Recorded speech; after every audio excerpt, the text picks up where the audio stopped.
The deprivations of the depression had taught that generation to work hard, to live frugally, and to cherish family and community ties. Loyalty to institutions, traditional religious faith, and other common bonds were what the generations considered to be the cultural foundations of their countries. The Second World War had taught them lifelong lessons of uprightness and the sanctity of life. This generation was referred to in the US as the baby boomers. In Uganda, this generation had been exposed to World War and had started understanding concepts like human rights and self-determination. It is this generation that came into colonies, including Uganda, as governors. These are the values we shared and inherited from the colonial government. There was only one TV channel called UTV and one radio called Radio Uganda. It was easy to control information to the public. Everyone watched the same TV and listened to the same radio. Once in a while, elites used to listen to BBC, Voice of America, and Deutsche Welle. The generation that followed this very generation I'm talking about, that is the generation that followed the baby boomers, is popularly referred to as Generation X. I'm sure you have heard of that term. Generation X is the demographic cohort preceding the millennials, and researchers and popular media use the mid-term late 1960s as the starting birth years, and the late 1970s and early 1980s as the ending birth years, with the generation being generally defined by people born from 1965 to 1980. As children of the 1970s and 1980s, this was the first time of shifting society values. Generation Xers were sometimes called the Rachel generation, an image spawning from children returning to an empty home and needing to use the door key due to reduced adult supervision compared to previous generation. This time saw increased divorce rates and increased maternal participation in the workforce prior to the widespread availability of child care options outside the home. At this time, when the economies recovered from the economic depression and the world wars struggled to go and work, the cultural stronghold that used to bind families together crumbled. Children grew up with no care and close parenting from parents. This situation is not different from Uganda.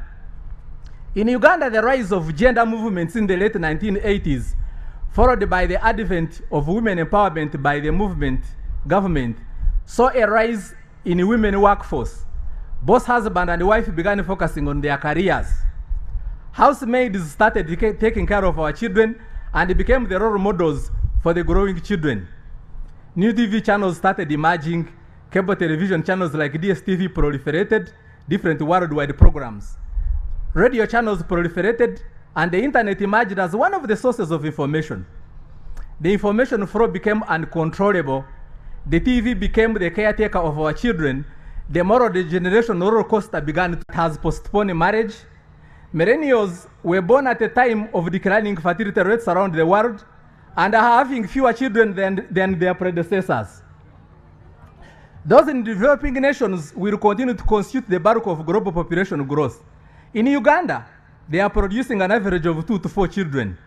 In the developing world, younger people of the 2010s were less inclined to have of prayer. They are the internet generation. Millennials across the world have suffered significant economic disruptions since starting their working lives. Many face high levels of youth unemployment during the early years in the labor market in the wake of Great Recession. If you remember the US subprime mortgage scandals that led to the Depression, and suffered another recession in 2020 due to the COVID-19 pandemic. Psychologists, for example, Jeannie Twenge, described millennials as Generation Me. So that is how you are described by academicians. Don't take, there is no pun intended. Now, so what are the traits associated with your generation? That is Generation Me. The first trait is that the generation me rejects tradition. From wearing informal clothes to work, to sexual orientation, generation me is less interested in how it has been done in the past and more interested in what works best for them. So don't get surprised, my lords, when you see them putting on kundi shows, pedal pushers, balancing, deadlocks. They also call themselves, some of them call themselves bisexual. In fact, I received a letter recently, one of them petitioning that although he enrolled as a man, he should be called a woman. Now, we have started hearing concepts like legal rebels. You've heard that to his colleagues in the corporate world, who were his or her classmates, forgetting that he or she is a civil servant. Conversely, lawyers overcharge their clients and sometimes cheat them to keep appearances. They compete to drive the best Mercedes-Benz in town. Some have fallen into deep debt. So that is the second characteristic. The third one, they are selfish, and Twenge refers to them as narcissistic. Don't take offense, not all of you. Members of Generation Me focus solely on themselves. They are driven by individual needs and desires. Twenge discusses the rise of the entitled students and the creation of informal and facilitated learning process. She argues that the current state of students' behavior in the classroom and on college campuses is direct outgrowth of students' belief that their opinions, regardless of merit, are valid. They are lazy, that is the other characteristic. But if they are students, they expect good grades and high praise. And their egos feel assaulted when either is missing. Yet they don't want to work hard. This explains the high failure rates we see sometimes in our institutions, and particularly this one.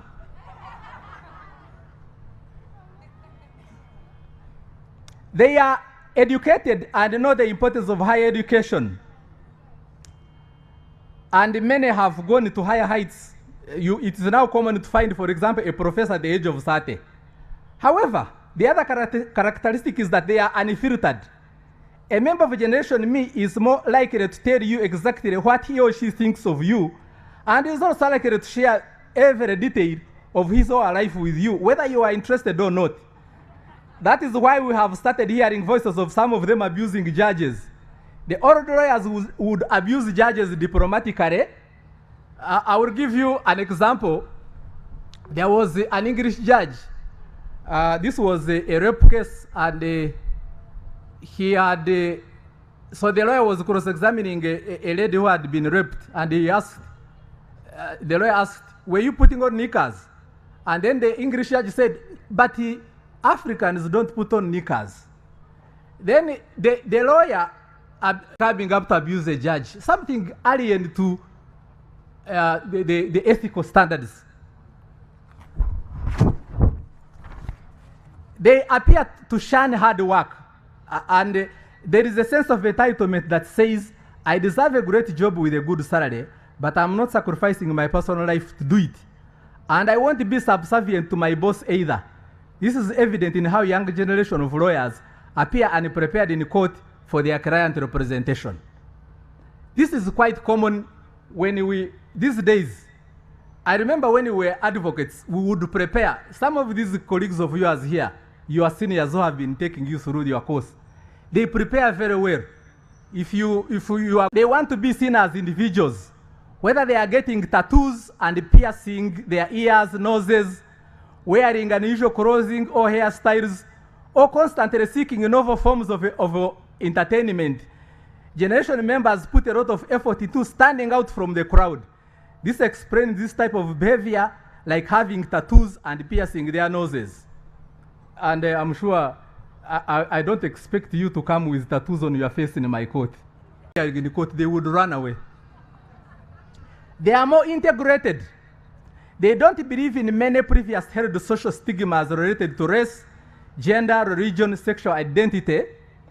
Since Generation Me has limited connections to social norms, there is little to perpetuate previously held negative beliefs pertaining to women, ethical minorities, and gays and lesbians and tribal leanings in Uganda. It is now quite common to find a young people crossing from Moroto to Kisoro for marriage. The other characteristics is that they are prone to jump from job to job, whether they are domestic workers or corporate employees. They are unlikely to stick to the job for some time. In the old days, it was possible to have a maid raising children until they mature and also get married. Today, keeping a maid for more than a year is a luxury. And this also applies to the place of work. The other characteristic, the law section, which was underground, was always full of lawyers. I don't remember any time when you would find a lawyer in his room. Today, they give them notes. They are even, some of them are a bit disillusional. It is now quite common to find institutions hiring counselors. Our generation never appeared before a counselor, and I'm sure, my lords, those of you who finished university, we did not have a counselor in the university. But when I was a lecturer, we had 3 counselors, and they were always busy. Some of them going there to say, you know, my boyfriend these days comes when he's annoyed, I don't know what to do, I'm failing to attend classes because the boyfriend is, you know, things which are trivial, which we never used to consider very serious. But this generation, if you don't hire for them a counselor, you can see one of them coming to class naked. They are more civically and politically disengaged, more focused on materialistic values and less concerned about helping the larger community. And that is why you are referred to as Generation Me. So the me. Now, so with all that, I have talked about generations. You have had our generation. You have had the generation of your chairperson. And then we have had about your generation. So having understood these generations we are dealing with, what do we see in practice in courts today as a result of the shift in generations? Today, number one, we have law firms that are known only for crooked deals. When you are a thug and you want to do something bad, you run to that law firm. I don't even have to mention names. I'm sure the president of Uganda Society can even list them on the fingertips. That's the situation we have today. Are you going to be part of that group of law firms that are thugs? Or are you going to define your clear path as a serious advocate who is not a thug? You can be popular in 2 ways. You can be a thug because they are popular thugs. Then they are also, you know, you can also be known for being a good person. But nevertheless, you try. We have lawyers filing multiple cases in different courts on the same subject matter, hence congesting the court system. You can imagine, he files the case in land division, files the case in family division, he files it in the commercial court. I'm trying to find a medicine for them. And one of the medicines will be to make you meet costs personally, and there is no lawyer who fears costs. There isn't a lawyer who doesn't fear costs personally because they know the effect of costs on their clients. And that's where we want to head. You file multiple causes of action, I consolidate all of them to one judge and order you to pay costs in the rest of the courts. That's the only way we can stop that misbehavior. Then we have lack of preparation when representing clients in courts of law. These parents of ours put trust in you. They give you instructions thinking that they have instructed a serious human being. And then you start, the case is called, where is the counsel? Nowhere to be seen. You ask, where is your lawyer? My lord, I last talked to the lawyer yesterday and he told me he would be here. I don't know what has happened to him. I tried to call him, his phone is switched off. That is criminality, although we don't have a provision in the penal code. Taking clients' money and failing to represent them. This is quite common. I'm sure the president, law counsel, sorry, the chairperson law counsel, you are going to have, when I look at the cause list, sometimes these days I get worried. these cases are dominating. That is very unethical to take a client's money and you fail to represent that client. Then we have another habit of receiving client's money and failing to remit it to the client. This has become a daily song, and it is tied in with what I mentioned about some of the generations. You want to drive a Mercedes-Benz, you receive a client's money, instead of remitting it to a client, you buy a Mercedes-Benz, and you start giving your client stories. We have not been paid. The other people, we received the check, but it bounced, when in actual sense you have the money. Hold the law. You commit the offense knowingly, because at least for your mother and father who are not lawyers, may give a bribe thinking that it is a facilitation. For you, you know it's a crime, but you go ahead and do it. Then we have another habit cropping up, that is disrespecting judicial officers and senior counsel at the bar and the bench. Some going to the extremes of abusing. When we were young advocates, you would never, even if a senior counsel appeared, you would tell the judge to stand over your matter, and the senior counsel presents his matter. That is the respect we had for senior lawyers. But for you today, you even want to introduce the senior counsels at the bar. I've seen young lawyers saying, "My lord, I'm counsel for the plaintiff," and you are introducing senior counsel? As if you never studied professional ethics. Then the disrespecting of judicial officers. When we were advocates, we used to respect judicial officers regardless of level, whether they were magistrate grade 2s, would go there and say, "Your worship." Even when you see him taking a wrong direction, you would try to guide, but you wouldn't say, "My lord, you are wrong," or "Your worship, you have gone off the target." You would say, "Your worship, I wish to present this for your consideration and opinion." You are trying to guide so that but we would never abuse them. Then we have public gallerism. This is becoming a menace. Lawyers giving interviews after court hearings to the press and discussing the merits of the case. Some of them even come with the press behind them. And then immediately after the case is adjourned, they go outside the court and then say, "You see, my client is ABC. I mean, that is very dangerous. We have the sub judice rule. Where did that rule go? We still live with it as advocates. Then we have also laziness of the judicial officers. Now, some of you are going to be judicial officers. If I'm going to supervise you, I'm not going to tolerate your laziness. A judicial officer is not at his station. A judicial officer, for a whole week, he's not at the station. The lawyers don't know. The public doesn't know. He doesn't write judgments. He or she doesn't write judgments. That is not what is expected of you after here. Then we have corruption of all forms by judicial officers and legal practitioners. I don't need to go into all forms. Then we have forum shopping. Lawyers, going to court and then telling registrars, "Give me that judge, or give me that registrar." What are you looking for? They are all judicial officers. Why do you want a particular one? Then we have discrediting fit the profession, but not you. Then we have also a problem of bush lawyers. These are lawyers without a practice certificate, and they are beginning to represent clients. Some of them failed their Ldc. They did not work hard. Some of them feared to come here, but they are going ahead to represent clients in the court. We are also trying to get medicine for such. Then we have lawyers who are working as bailiffs. They are running bailiff farms in which they sell properties themselves. You can imagine that criminality.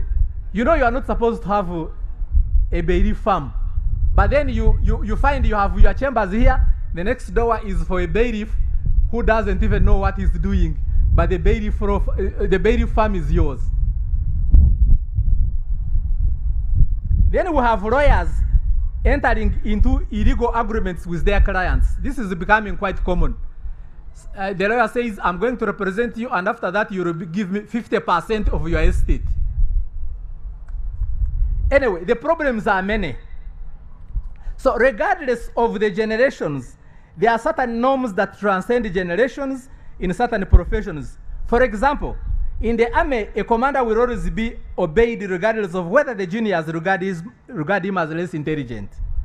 Such is the etiquette that has made the armies in many parts over the world effective institutions over the years. Imagine a situation where during war a commander issues instructions to shoot and then the debate ensures on who is right and who is wrong. The army can be wiped out in the argument. In the legal profession, respect for court orders is the norm. It does not matter whether the decision of the judge is right or wrong.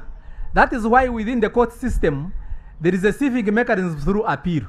Abusing judicial officers for making certain decisions is repugnant and has no place in the judicial system. Whether you belong to the last letter of the alphabet as a generation, you must respect court decisions. To do otherwise would be a recipe for anarchy. We should respect judges and other judicial officers. However, like I have always stated, respect is earned. It cannot be demanded. If you are a judicial officer that takes bribes and you are incompetent, do not expect respect from advocates. If you are a senior counsel who is the thug, you can only be respected as a senior thug. As graduates from Ldc, what will save you is the following, and as I conclude. The ability to communicate eloquently and articulately is one of the most important skills you can have as a lawyer. You see, convincing a judge takes just a few jargons, and the judge thinks you are right. Remember, you are representing your client. Your role is to make sure that your client succeeds. Yeah, so what will help you is your ability to communicate. In no way is a lawyer's job an easy one. It is one of the most stressful careers you can opt for. Pressure is your password. You may have to appear in 4 courts on the same day. And these are realities, because we face them. So you must prepare all the time. In the field of law, there is no better learning than to seek help from your seniors. It is vital to identify potential mentors early on and pursue them. They will be able to guide and advise you and help you to learn the ropes efficiently. So get a mentor. This journey is not something you can maneuver on your own. Be confident. You are not only a public speaker, but a mentor and a therapist and a guide for your client. If you do not portray self-confidence, there is no reason for your client or even the judge to trust your words. Now you imagine when you are representing a client and they ask you questions and you are keeping quiet. The client will think that he has lost the case even before you proceed. So you must be confident. Even if you don't know what to say, simply argue. That is how you give confidence to your client. Now remember, a settlement is better than a good trial. If you are lucky that someone proposes a settlement, go for it. Because a full trial, you may actually not finish it. Your client can die in the process. Or anything can happen. Prepare and over-prepare. I don't need to emphasize that. You'll never find a case that can't be lost. But not every case can be won. So now, when you are talking to your client, I know you don't tell your client that this one is a must-win. Because every case can be lost, even the one you think you are going to win. So just know that. Know how and when a case should be settled. Never be overly optimistic in reports to your clients. Be honest and accurate, but clients will be less concerned about unexpected good results than the failure to achieve overly optimistic goals. So when you have told your client that this is a 50-50 case, when you lose, so be it. When you win, so be it. But if you say we are winning 100% and you lose, then that's when they start alleging certain things. Be trustworthy. Be the kind of a lawyer that you want to hire. Now you imagine if you're looking for a lawyer without being disagreeable. As I conclude, let me conclude by thanking the management of Law Development Center for continuously investing in creating an enabling environment for serene learning. I take note of the infrastructure developments at the regional campuses of Kampala, Mbarara, and Lira, computerization of operations, especially online teaching, improved remuneration of staff, and embracing legal aid service provision for the indigent and disadvantaged in society. With these and other innovations, you are undertaking the future of the Road Development Center, and legal training looks very bright. So for the graduates today, I look forward to meeting you both in the courtroom as advocates or as my staff at the bar, at the bench. I wish all graduates prosperous careers. Thank you for listening to me, for God and my country.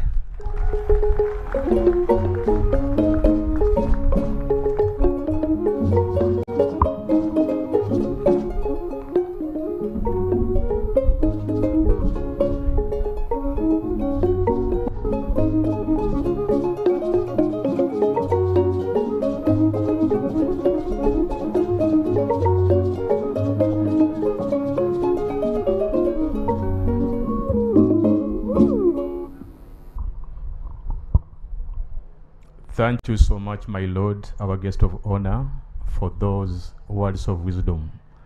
They are really so insightful that I cannot measure how much I have benefited from them.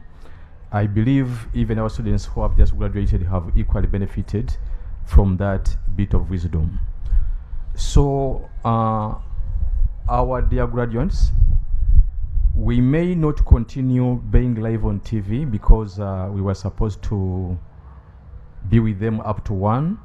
So those who are outside here can keep following us on Facebook, on YouTube, and the other social medias, because I'm told they have to cover some other important function of the president in Munyonyo.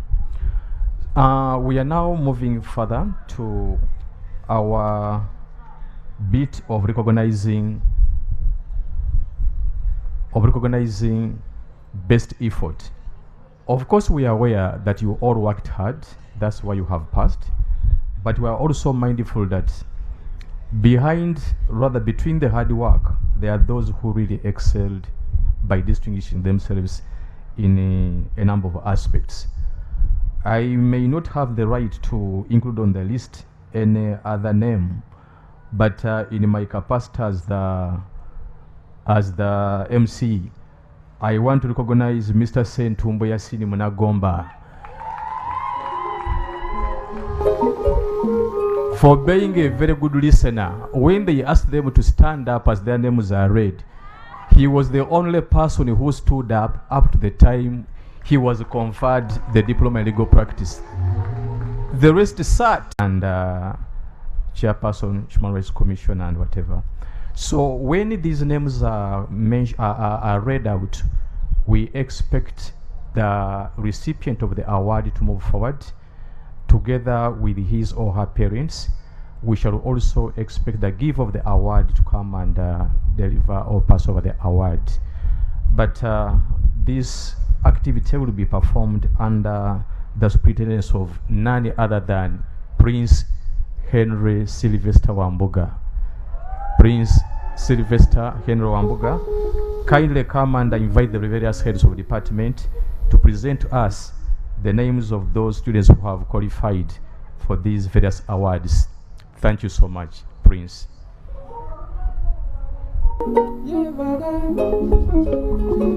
Thank you so much, our MC, our guest of honor.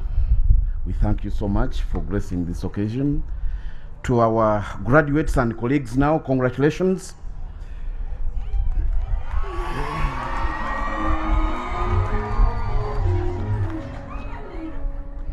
Ms. Tabulamaz said you have all excelled, but there are those that have excelled more than the others.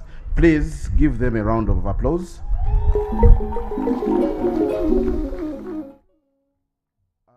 My Lord, our guest of honor, it is now my pleasure to invite the head department of law and continuing legal education, Mr. Precious Ngabilano, to come and present